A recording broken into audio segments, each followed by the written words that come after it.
నమస్తే V3 news కి స్వాగతం. నా పేరు నిహార్. ముందుగా హెడ్లైన్స్. మాజీ హోంమంత్రి నాయిని నరసింహారెడ్డి పాడేమోసి రుణం తీర్చుకున్న మంత్రి కేటీఆర్. జూబ్లీహిల్స్ మహాప్రస్థానంలో అధికారిక లాంఛనాలతో అంత్యక్రియలు పూర్తి.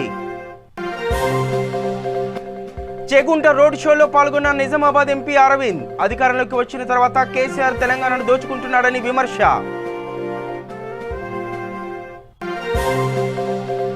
బంజారాహిల్స్ బంగారు నగలు మాయం చేసిన కేసులో 4 అరెస్ట్. నిందితుల నుంచి కోటి విలువ చేసే బంగారు ఆభరణాలు స్వాధీనం.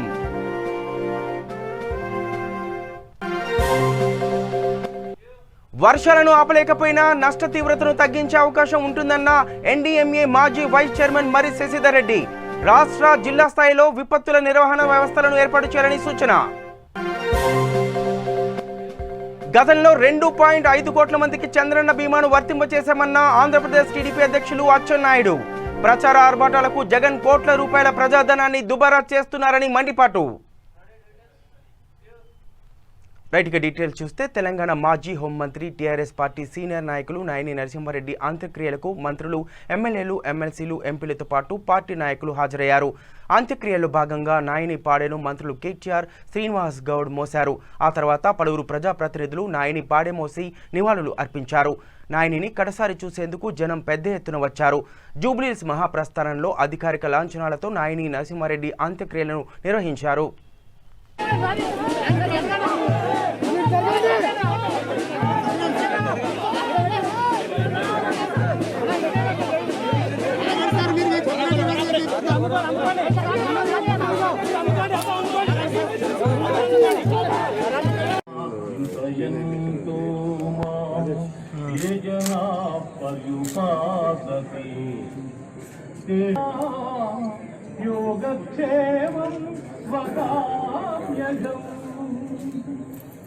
ఏ మానవుడు సర్వకాల సర్వాంగును అట్టివాని యోగక్షేమములు నేనే వహిస్తున్నాను.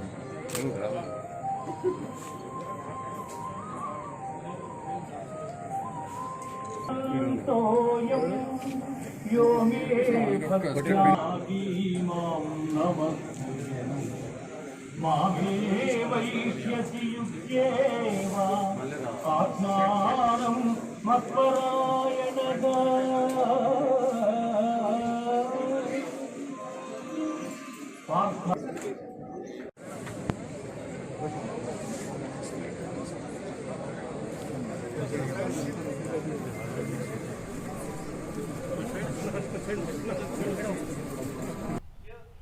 తెలంగాణ ముఖ్యమంత్రి కేసీఆర్ దళితులకు 3 ఎకరాల భూమి, దళితుడికి ముఖ్యమంత్రి పదవి, డబుల్ బెడ్రూమ్ ఇల్లు ఏమయ్యాయని, తెలంగాణ కోసం ప్రాణత్యాగాలు చేసిన అమరవీరులకు ఇచ్చిన మాట తప్పారని నిజామాబాద్ ఎంపీ అరవింద్ విమర్శించారు. ఆయన చేగుంటలో రోడ్డు షోలో పాల్గొన్నారు. ఉద్యమ సమయంలో తెలంగాణ ముఖ్యమంత్రి ఆంధ్ర వాళ్ళ నిధులు దోచుకుంటున్నారని చెప్పిన ముఖ్యమంత్రి నేడు అధికారంలోకి వచ్చిన తర్వాత తెలంగాణలో దోచుకుంటున్నాడని ఆరోపించారు.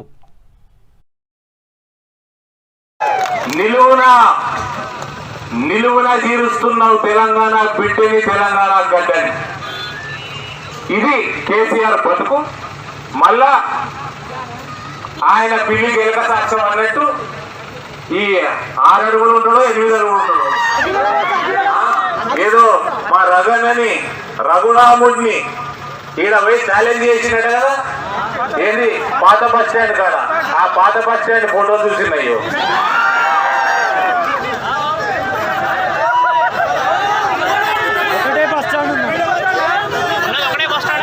హరీష్ రావు, నువ్వు మనిషి పుట్టుక పెడితే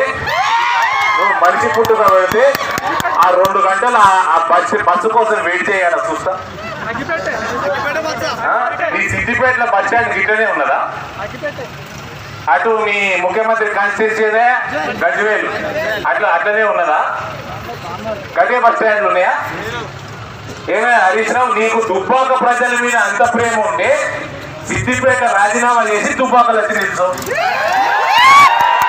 ఓడి కోసం ప్రచారం చేస్తున్నావు. ఇంకా సిగ్గులేని పుట్టుబడి అర్జెంటు ఈడ ఏంటంటే పెన్షన్లు వీళ్ళు ఇస్తున్నారు, బియ్యం వీళ్ళు ఇస్తున్నారు, స్వచ్ఛ భారత్ బాత్రూమ్లు వీళ్ళు ఇస్తున్నారు. అసలు నీకు మీ మామకి స్వచ్ఛ భారత్ స్పెల్లింగ్ తెలుసా? తెలుసా తెలియదు స్పెల్లింగ్ తెలియదు స్వచ్ఛ భారత్ బాధ ఈయన కట్టిండట. నీ మామని అడుగు సిగ్గులేని మామని. కోవిడ్ వచ్చి కరోనా వచ్చి లక్షల మంది చచ్చిపోతా ఉంటే బాధపడతా ఉంటే మీ చుట్టాలైన యశోద హాస్పిటల్ బిల్లులు కడతా ఉంటే లక్షల రూపాయలు ఆయుష్మాన్ భారత్ ఎందుకు పెట్టలేడా? 5 లక్షల రూపాయల health insurance scheme Ayushman Bharat Telangana ఎందుకు పెట్టలే? సిగ్గుంటే మనిషి పుట్టుగా ఉంటుంటే మీ మామని అడుగుకో. సిగ్గు లేకుండా డబుల్ బెడ్రూమ్ ఇల్లు కట్టిస్తానడా లేదా? 3 ఎకరాల పొలం ఇస్తానడా లేదా? ఏది డబుల్ బెడ్రూమ్ కట్టిరా? దుబ్బాకల కట్టిరా? మన హిందూ సోదరులు అడుగుతా ఉన్నా, కట్టిరా? మరి ఎందుకే? తెలుగుదేశం హయాంలో 2.5 కోట్ల మందికి చంద్రన్న బీమాను వర్తింపజేశామని టీడీపీ రాష్ట్ర అధ్యక్షులు మాజీ మంత్రి అచ్చెన్నాయుడు అన్నారు. 1.25 లక్ష ఆంక్షలతో 1,10,00,000 మందికి పథకానికి దూరం చేసిన జగన్ సర్కార్ చంద్రన్న పేరు ప్రజలు మరిచిపోవాలనే 16 నెలల పాటు పథకాన్ని నిలిపివేశారని చెప్పారు. దేశంలో ఎక్కడా లేనట్టుగా ఏదో కొత్త పథకాన్ని ప్రవేశపెట్టినట్లు వైఎస్ఆర్ బీమా పథకంపై ముఖ్యమంత్రి జగన్మోహన్ రెడ్డి ఆర్భాటపు ప్రచారం చేసుకోవడం హాస్యాస్పదంగా ఉందని, పైగా ప్రచార ఆర్భాటాలకు కోట్ల రూపాయల ప్రజాధనాన్ని దుబారా చేస్తున్నారని, గడిచిన 16 నెలల కాలంలో ప్రచారపు ఆర్భాటాలు తప్ప జగన్ సర్కార్ నేటికి ఒక కొత్త పథకాన్ని కూడా ప్రారంభించలేకపోయిందని అన్నారు. ₹1,000 అని చెప్పి మొదటి ఈ పథకాన్ని ప్రారంభించాం. ఎప్పుడైతే ఈ పథకం సక్సెస్ అయ్యిందో రాష్ట్రంలో 2,50,00,000 మందికి ఈ పథకాన్ని వర్తింప చేయడానికి ప్రణాళికలు వేసి ఈ కార్యక్రమాన్ని ప్రారంభించాం. 16 మాసాలు అయింది. మళ్ళీ ఈరోజు పాత సీసాలో కొత్త సారా సందాగా ఏదో వైఎస్ఆర్ బీమా అని చెప్పి మీరు ఈ పథకాన్ని ప్రారంభించారు. నేను అడుగుతున్నాను, గతంలో ఉన్నటువంటి పథకాన్ని ఎందుకు మీరు కొనసాగించలేదు? ఈ 16 మాసాల్లో రాష్ట్రంలో చాలా మంది పేదవాళ్ళు, అట్టడుగు వర్గాల వాళ్ళు యాక్సిడెంట్లో చనిపోయారు, విపత్తుల్లో చనిపోయారు, పాము కాటుతో చనిపోయారు. వీళ్ళందరూ 16 మాసాల్లో చంద్రన్న బీమా మీరు అమలు చేయకపోవటం వల్ల ఈరోజు రావాల్సినటువంటి పరిహారం అంతా ఆగిపోయింది. దీనికి ఎవరు బాధ్యులని చెప్పి నేను అడుగుతున్నాను. ఎవరు దీనికి కారకులని చెప్పి నేను అడుగుతున్నాను. పోనీ ఈరోజు మళ్ళీ చంద్రన్న బీమా పేరుతో చంద్రబాబు నాయుడు గారికి పేరు వస్తుందని చెప్పి 16 మాసాలు ఆపిస్తే ప్రజలు మర్చిపోతారని చెప్పి మీరు అనుకొని మళ్ళీ కొత్తగా ఈరోజు కొత్త పేరుతో మీరు పథకాన్ని తెచ్చారు. ఈ పథకం మీరు చూడండి, మా హయాంలో 2.5 కోట్ల మందికి ఈ పథకాన్ని మేము వర్తింపు చేశాం. మీరు పెట్టినటువంటి నిబంధనలు చూస్తే మీరు 1,41,00,000 మందికే ఈ పథకంకి అర్హులుగా మీరు ప్రకటించారు. అంటే దాదాపుగా 1,10,00,000 మంది ప్రజలు ఈ పథకానికి దూరం అయ్యారంటే దీనికి మీరు సమాధానం చెప్పాలి. రేషన్ కార్డుతో సంబంధం లేదు మేము ఉండేటప్పుడు. ఎవరైతే అసంఘటిత కార్మికుడు ఉన్నాడో, ఎవడైతే పేదవాడు ఉన్నాడో, 15 రూపాయలు బీమా కింద ఎవరైతే రిజిస్ట్రేషన్ చేయించుకున్నారో అందరికీ బీమా ఇచ్చాం. మీరు ఈరోజు ఏం చేస్తున్నారు? తెల్ల రేషన్ కార్డు ఉన్నవాడికే ఈ పథకం అంటున్నాడు.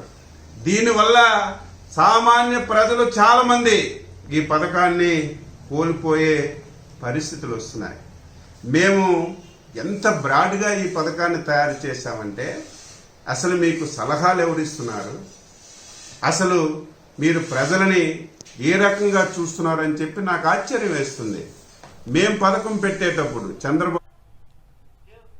చిత్తూరు జిల్లా కుప్పం సరిహద్దు ప్రాంతంలో భారీ దోపిడీ జరిగింది. ఈ సందర్భంగా సెల్ ఫోన్లతో వెళుతున్న లారీ చోరీకి గురైంది. చెన్నై పొందుమలై నుంచి ఎంఐ కంపెనీకి చెందిన సెల్ ఫోన్ల లారీ ముంబైకు వయా కృష్ణగిరి నుంచి బెంగళూరు మీదుగా బయలుదేరింది. మార్గ మధ్యంలో కృష్ణగిరి జిల్లా సూలగిరి వద్ద లారీని అడ్డగించిన దుండగులు లారీలో ఉన్న 10 కోట్ల విలువ చేసే మొబైల్ దోపిడీ చేసి దుండగులు పరారయ్యారు. మైసూర్ డీఎస్పీ మురళీధర్ ఆధ్వర్యంలో 10 పోలీస్ బృందాలు నిందితుల కోసం గాలిస్తున్నారు. ఈ దోపిడీ తమిళనాడు ఆంధ్ర సరిహద్దులో కలకలం రేపింది.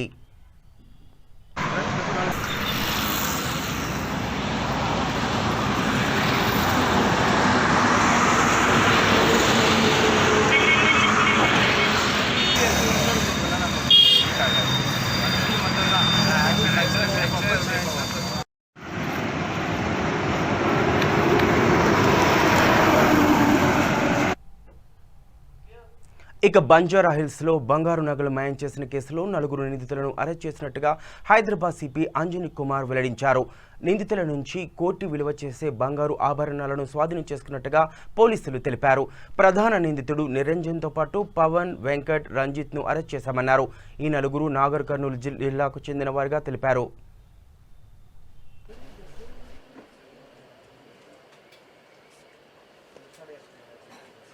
Hyderabad city police west zone తరఫు నుంచి ఒక గ్రేవ్ గోల్డ్ థెఫ్ట్ కేసుకి డిటెక్షన్ జరిగింది. ఈ కేసులో Banjara hill police they have done a wonderful job. 4 member labour gang ద్వారా ఈ కేసులో 143 తోలాస్ ఆఫ్ గోల్డ్ की चोरी జరిగింది. ఈ gang member mostly native of Nagar Kurnool and present market value ప్రకారం 1 crore రూపీస్ పైన ఆల్మోస్ట్ 125 తోలాస్ గోల్డ్ ఆర్నమెంట్ కి రికవరీ జరిగింది. ఈ కేస్ డిటెక్షన్లో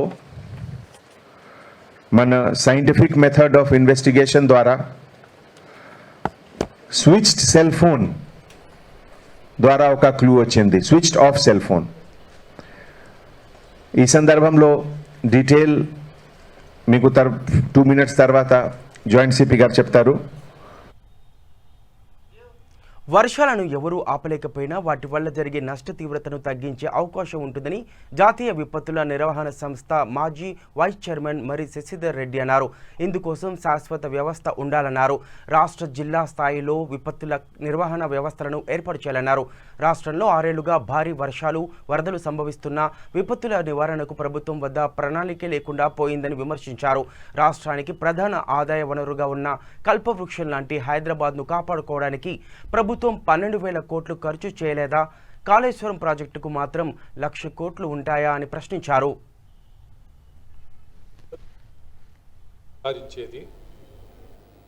తక్షణ రక్షణ సహాయ కార్యక్రమాలకు పరిమితమై ఉండేది. అంటే ఇమీడియట్ రెస్క్యూ అండ్ రిలీఫ్, ఎవరైనా ఎక్కడైనా చిక్కుబడి దీనివలన ఉంటే వాళ్ళని రక్షించి సహాయ కార్యక్రమం అందించేది. కానీ విపత్తుల నిర్వహణ అనేటువంటి అంశం విపత్తులకు ముందున్నటువంటి కొన్ని చర్యలు ఉంటాయి, విపత్తుల తర్వాత తీసుకోవాల్సినటువంటి కార్యక్రమాలు కొన్ని ఉంటాయి. విపత్తులకు ముందు తీసుకోవాల్సినటువంటి వాటిలో విపత్తు రాకుండా నివారించడానికి చర్యలు తీసుకోవాలి. విపత్తు సంభవిస్తే దానివలన నష్టం ఎక్కువ కాకుండా ఉండడానికి కూడా ప్రణాళికలు రూపొందించాలి. అంతేకాకుండా విపత్తు వచ్చినప్పుడు దాన్ని ఎదుర్కోవడానికి దానికి కావలసినటువంటి డిజాస్టర్ మేనేజ్మెంట్ ప్లాన్ రాష్ట్ర స్థాయిలో, జిల్లా స్థాయిలో, పట్టణ స్థాయిలో ఉండాల్సినటువంటి అవసరం ఎంతైనా ఉంది. ఈ ప్రణాళిక డిజాస్టర్ మేనేజ్మెంట్ ప్లాన్ ఏ మేరకు ఫలితాలు ఇస్తుందనేటువంటి దానిపైన దానిపైన మాక్ డ్రిల్స్ చేస్తూ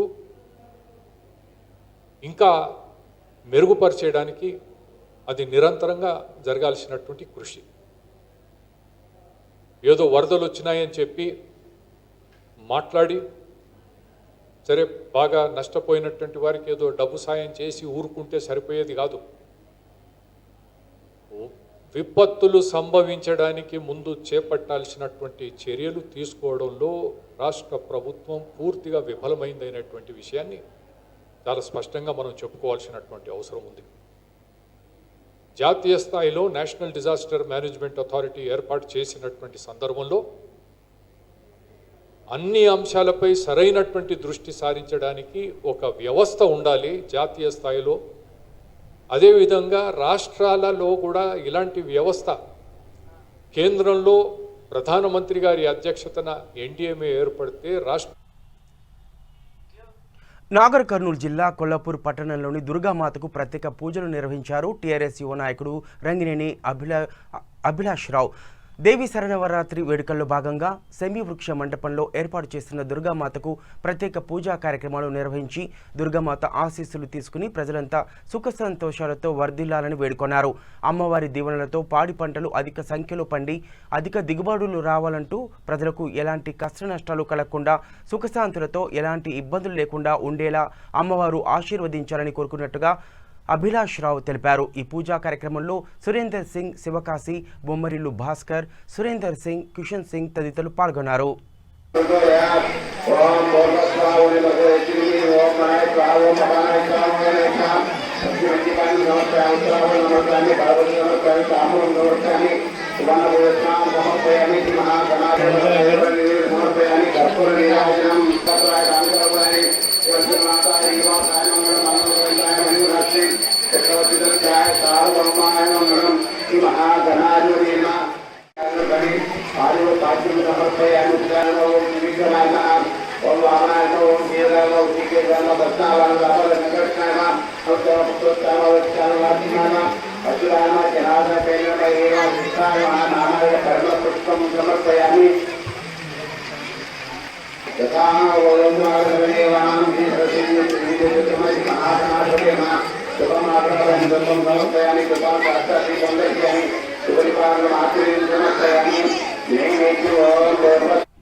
ఎమ్మెల్యే కేపీ వివేకానంద జన్మదినం పురస్కరించుకుని ఉచిత వైద్య శిబిరాన్ని నిర్వహించారు.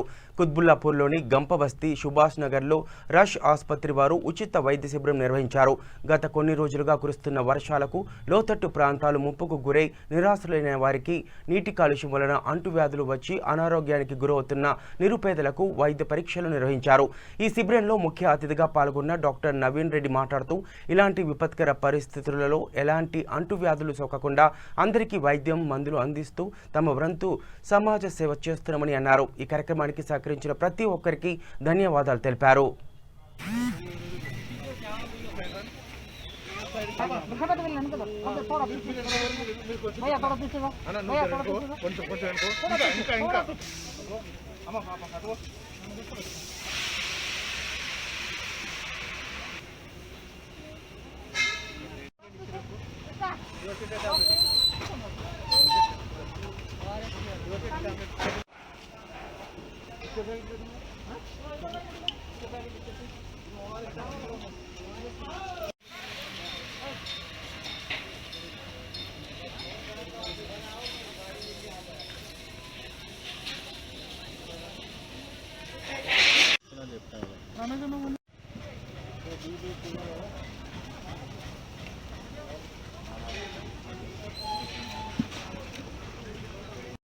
తెలిసిందే ఇటీవల వరదలు బాగా వచ్చి ఈ ఏరియా చాలా ముంపునకు గురైనది. ఈ వరదలు, ఈ వానలు ఎక్కువ నీళ్లు స్టాగ్నెంట్ ఉండడం, లేకపోతే వాటర్ లాగింగ్ అయినప్పుడు ఎక్కువ అంటువ్యాధులు అవి ప్రబలిస్తూ ఉంటాయి. సో మేము కూడా ఇప్పుడు ఉన్న పబ్లిక్ వాళ్ళ సామాన్లు సర్దుకోవడం, వాళ్ళు రీహాబిలిట్ చేసుకోవడంతో బిజీగా ఉన్నారు. సో వాళ్ళ దగ్గరికి వచ్చి ట్రీట్మెంట్ ఏదైనా మెడికల్ ఎయిడ్ ఇవ్వాలని చెప్పి ఉద్దేశంతో ఇవాళ హెల్త్ క్యాంప్ అనేది సుభాష్ నగర్ గవర్నమెంట్ పెట్టడం జరిగింది. చూడడమే కాదు, కొన్ని టెస్ట్లు మరియు మందులు కూడా ఫ్రీగా ఇవ్వడం జరుగుతుంది. ఇంకా 2 days తర్వాత ఇంక కొన్ని వేరే కాలనీలు కూడా జరుగుతుంది.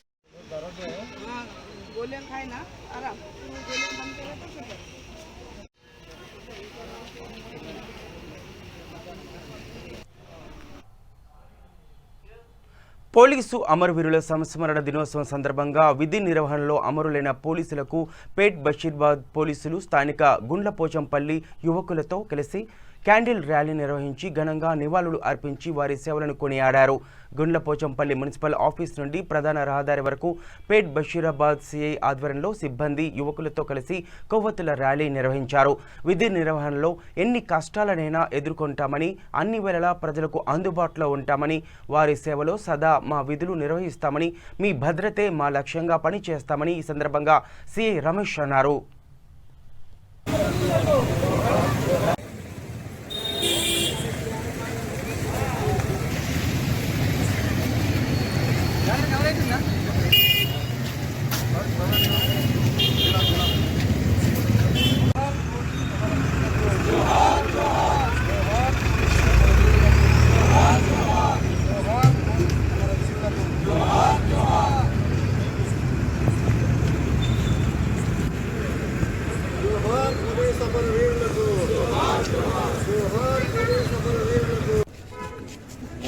అమరవీరుల దినోత్సవం సందర్భంగా ఈరోజు గుండ్లపోచంపల్లి గ్రామంలో అంబేద్కర్ స్టాచ్యూ దగ్గర నుంచి విలేజ్ మొత్తం ఈ గ్రామస్తులందరి సహకారంతో గ్రామస్తులందరి ఉత్సాహంతో ర్యాలీ చేయడం జరిగింది.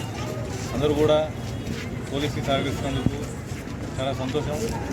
అమరులు ఎవరైనా కానీ వాళ్ళ కుటుంబాలకు ప్రగాఢమైన సానుభూతి వ్యక్తం చేస్తూ వాళ్ళకి ఎటువంటి అవసరాలున్నా ఉండి చూసుకుంటామని.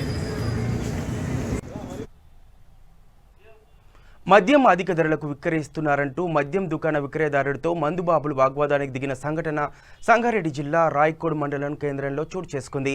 రాయకోడ్లోని భవానీ వైన్స్లు గత కొద్ది రోజులుగా మద్యం ప్రభుత్వం ప్రకటించిన ధరలకు మించి అధిక ధరలకు విక్రయిస్తున్నారని మందుబాబులు వాపోతున్నారు. బాటిల్పై ఉన్నది ఒక రేట్ అయితే వారు అమ్మేది ఇంకొక రేట్ అంటూ పెదవి విరుస్తున్నారు. అధిక ధరలకు మద్యం అమ్మడానికి కారణం ఏంటంటూ విక్రయదారుడిని నిలదీయగా మా యజమాని చెప్పిన ధరకు అమ్ముతున్నానని గ్రామస్తులతో తెలిపారు. ఏకంగా ఒక్కో బాటిల్పై 10 రూపాయలు ఎక్కువగా వసూలు చేస్తున్నారని మందుబాబులు గ్రామస్తులు మద్యం షాప్ ముందు ఆందోళన వ్యక్తం చేశారు. షాప్ యజమానిని పిలిపించాలంటూ డిమాండ్ చేశారు. పోలీసులు సంఘటనా స్థలానికి చేరుకుని గ్రామస్తులతో మాట్లాడి వారికి నచ్చచెప్పి గొడవ సద్దుమణిగేలా చేశారు.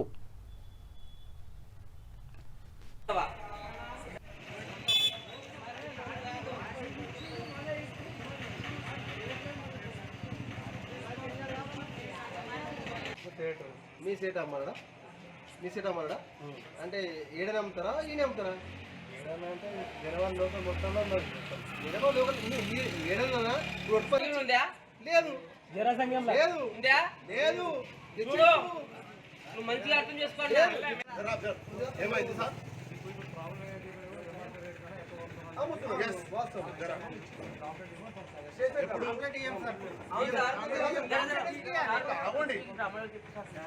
కంప్లైంట్ ఎందుకు ఇవ్వాలి మేము?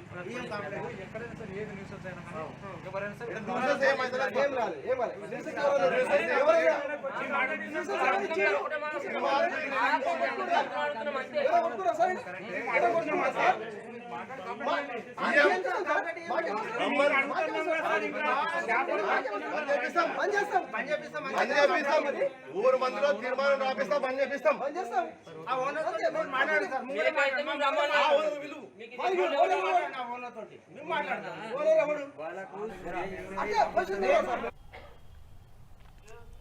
జూబ్లీహిల్స్లోని ఫిల్మ్ ఛాంబర్లో కళా పోషకులు చిత్రం టీజర్ను సినీ సభ్యుడు ప్రభు చేతుల మీదుగా ప్రారంభించారు. ఈ చిత్రానికి దర్శకుడు చలపతి మరియు ప్రొడ్యూసర్ సుధాకర్ రెడ్డి మాట్లాడుతూ చిత్రం లాక్డౌన్ పీరియడ్లో కాకుండా అనుకున్న దానికంటే మెరుగ్గా నటులు అందరి చేత షూటింగ్ అందంగా చిత్రీకరించామని, ఈ చిత్రంతో అందరి మన్ననలను పొందామని, స్టోరీ, కామెడీ, సస్పెన్స్, ఫ్యామిలీ ఎంటర్టైన్మెంట్లతో కూడిన చిత్రం ఇది అని తెలిపారు. వినోదాత్మకంగా అందరికీ నచ్చుతుందని, ఈ చిత్రానికి హీరో హీరోయిన్లు విశ్వకార్తికేయ, దీపా కొత్తవారైనప్పటికీ చాలా అద్భుతంగా నటించారని, ఇతర నటీ నటులు కూడా బాగా నటించారని తెలిపారు. విడుదల తేదీని త్వరలో తెలియజేస్తామని తెలిపారు. ఈ టీజర్ విడుదల కార్యక్రమానికి చలపతి, సుధాకర్ రెడ్డి, జమిని సురేష్, జ్వాల చక్రవర్తి, విశ్వకార్తికేయ మరియు తదితరులు పాల్గొన్నారు. ఈరోజు టీజర్ లాంచ్ మన మీడియా ప్రతినిధులందరూ చేతుల మీదుగా టీజర్ లాంచ్ జరిగింది. ప్రభు గారు దాన్ని లాంచ్ చేశారు. సో ఈరోజు చాలా హ్యాపీగా ఉంది. ఒక ఫస్ట్ విజువల్ అనేది కళా పోషకుల నుంచి ఫస్ట్ విజువల్ బయటకు వచ్చింది. సో ఇది మీరందరూ చూసి మమ్మల్ని అందరినీ బ్లెస్ చేయాలని మనసు. సో ఇది వచ్చేసి కంప్లీట్ మాస్ కామెడీ అండి. లైక్ చిన్న సస్పెన్స్ లవ్ స్టోరీ. సో అన్ని ఎలిమెంట్స్ దీంట్లో ఉంటాయి. ఒక ఎమోషన్ కానివ్వండి, కానీ ఆల్ ఓవర్ కంప్లీట్గా చెప్పాలంటే it's around completely fun based movie. So దీంట్లో అనంత్ గారు, కృష్ణవేణి గారు, చైతన్య గారు, సురేష్ గారు అందరూ చేశారు. మంచి యాక్టర్స్ చేశారు. దీంట్లో సపోర్టింగ్ రోల్స్ నాకు ఫ్రెండ్స్ క్యారెక్టర్గా సంతోష్ అండ్ మహేష్ చేశారు. అండ్ హీరోయిన్ దీపా ఉమాపతి, తను చెన్నై అమ్మాయి, తను కూడా చాలా మంచి డెడికేటెడ్గా మేమందరం కొత్తలో అండి. మా అందరికీ మీ సపోర్ట్ కావాలి. మీరందరూ థియేటర్స్లో రిలీజ్ అవబోతుంది నెక్స్ట్ మంత్. సో ఇంకా డేట్ అనౌన్స్ చేయలేదు. వెరీ సూన్ డేట్ కూడా అనౌన్స్ చేస్తాం విత్ థియేటర్ ట్రైలర్. సో మీరందరూ చూసి మమ్మల్ని బ్లెస్ చేయాలని మనస్ఫూర్తి. వికారాబాద్ జిల్లా పరిగి మున్సిపాలిటీ పరిధిలోని వికారాబాద్ జిల్లా కాంగ్రెస్ పార్టీ అధ్యక్షుడు టి రామ్మోహన్ రెడ్డి నివాసంలో పట్టభద్రుల ఓటర్ నమోదు మరియు అవగాహన సదస్సు నిర్వహించారు. ఈ సందర్భంగా టి రామ్మోహన్ రెడ్డి, చేవెళ్ల మాజీ కొండ విశ్వేశ్వరరెడ్డి మాట్లాడుతూ ఉమ్మడి రంగారెడ్డి, మహబూబ్ నగర్, హైదరాబాద్ ఎమ్మెల్సీ ఎన్నికల్లో కాంగ్రెస్ పార్టీ అభ్యర్థిని గెలిపించాలని, టీఆర్ఎస్ పార్టీ ఎన్నికలకు ముందు చెప్పేది ఒకటి, చేసేది మరొకటి అని కాంగ్రెస్ కార్యకర్తలు టీఆర్ఎస్ ప్రభుత్వం నిరుద్యోగులకు చేసిన మోసాన్ని ప్రజలకు వివరించాలని తెలియజేశారు. అనంతరం వికారాబాద్ జిల్లా కాంగ్రెస్ పార్టీ అధ్యక్షుడు రామ్మోహన్ రెడ్డి మాట్లాడుతూ టీఆర్ఎస్ ప్రభుత్వం ఎన్నికల్లో డబ్బు ఎరచూపి గెలవాలని ప్రయత్నిస్తోందని, నిరుద్యోగులను, ఉద్యోగులను మోసం చేసిన టీఆర్ఎస్ ప్రభుత్వాన్ని ఓడించాలని ఆయన అన్నారు. ఈ కార్యక్రమంలో పరిగి, దోమ, పూడూర్, కులచర్ల కాంగ్రెస్ పార్టీ మండల అధ్యక్షులు, డీసీసీ ఉపాధ్యక్షుడు లాల్ కృష్ణ, డీసీసీ ప్రధాన కార్యదర్శి హనుమంతు, పరిగి పట్టణ అధ్యక్షుడు కృష్ణ, కాంగ్రెస్ కార్యకర్తలు, పట్టభద్రులు పాల్గొన్నారు. అందుకే వెనకట ఎవడో ఇచ్చేటోడేమో పైసలు కానీ వీడు వేలాది కోట్లు ఇస్తున్నారు ఎలక్షన్ అయినందుకు. అయినా కూడా ఈ వచ్చే ఎలక్షన్స్ మేము ఓడిపోతామని ఆయనకు అర్థమైంది. భయం కూడా ఉంది. ఆయనకి ఎన్నో గొప్పతనాలు ఉన్నా కూడా ఒక్క లోపం, ఆయన పిరికోడు ఏం చేస్తాడు? నిజంగానే పిరికోడు ఏమంటారు, అరే ఈయన నాకు పోటీ ఉంటుంది ఉండవన్న ఈయన చంపేయాలని చూస్తాడు. ధైర్యవంతుడు ఏం చేస్తాడు? ధైర్యవంతుడు ఆయన అరే పాపం ఇవాళ ఆయన బలహీనంగా ఉండు, ఆయనకు బలమైనాక ఆయనతో కొట్లాడతాని. అది నాలా ఆక్రమణలతో ప్రతి వర్షానికి తమ కాలనీ ప్రజలు తీవ్ర ఇబ్బందులకు గురవుతున్నామని నల్లకుంట పద్మా కాలనీ ప్రజలు ఆవేదన వ్యక్తం చేశారు. హైదరాబాద్ అంబర్పేట్ నియోజకవర్గం నల్లకుంట డివిజన్ పద్మా కాలనీలో నాలా ఆక్రమణలను తొలగించాలని పలు వీధుల మీదుగా కాలనీ వాసులు పాదయాత్ర చేస్తూ నిరసన తెలిపారు. ప్రధానంగా 20 ఫీట్ల వెడల్పు ఉన్న నాలా రోజురోజుకి కుచించుకుపోయి ఆక్రమణలకు గురవుతూ 4 ఫీట్ల వెడల్పుకు చేరిందని స్థానికులు ఆవేదన వ్యక్తం చేశారు. దాంతో ఏ చిన్న వర్షం వచ్చినా తమ ఇళ్లలోకి నీరు రావటమే కాకుండా ఆస్తి నష్టం జరుగుతోందని పేర్కొన్నారు. ఈ మధ్య కురిసిన భారీ వర్షాలకు 40కి పైగా వాహనాలు కొట్టుకుపోయి ఇళ్లు ధ్వంసం అయ్యాయని, ఇళ్లలోని ఫర్నిచర్, టీవీలు పనికి రాకుండా పోయాయని, 10 కోట్లకు పైగా ఆస్తి నష్టం జరిగిందని వాపోయారు. కేటీఆర్ చొరవ తీసుకుని తమ సమస్యను పరిష్కరించాలని స్థానికులు ప్రభుత్వానికి విన్నవించారు.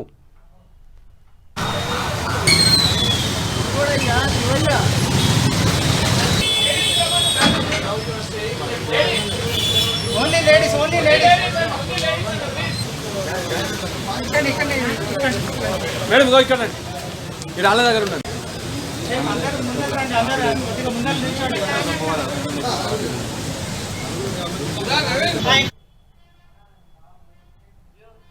బులెటిన్ ముగించే ముందర హెడ్లైన్స్ మరోసారి చూద్దాం. మాజీ హోంమంత్రి నాయిని నరసింహారెడ్డి పాడెమూసి రుణం తీర్చుకున్న మంత్రి కేటీఆర్. జూబ్లీస్ మహాప్రస్థానంలో అధికారిక లాంఛనాలతో అంత్యక్రియలు పూర్తి. చేగుంట రోడ్డు షోలో పాల్గొన్న నిజామాబాద్ ఎంపీ అరవింద్. అధికారంలోకి వచ్చిన తర్వాత కేసీఆర్ తెలంగాణను దోచుకుంటున్నాడని విమర్శ. బంజారాహిల్స్ లో బంగారు నగలు మాయం చేసిన కేసులో 4 అరెస్ట్. నిందితుల నుంచి కోటి విలువ చేసే బంగారు ఆభరణాలు స్వాధీనం. వర్షాలను ఆపలేకపోయినా నష్ట తీవ్రతను తగ్గించే అవకాశం ఉంటుందన్న ఎన్డీఎంఏ మాజీ వైస్ చైర్మన్ మరి శశిధర్ రెడ్డి. రాష్ట్ర జిల్లా స్థాయిలో విపత్తుల నిర్వహణ వ్యవస్థలను ఏర్పాటు చేయాలని సూచన. గతంలో 2.5 కోట్ల మందికి చంద్రన్న బీమాను వర్తింపజేశామన్న ఆంధ్రప్రదేశ్ టీడీపీ అధ్యక్షులు అచ్చెన్నాయుడు. ప్రచార ఆర్భాటాలకు జగన్ కోట్ల రూపాయలు ప్రజాధనాన్ని దుబారా చేస్తున్నారని మండిపాటు.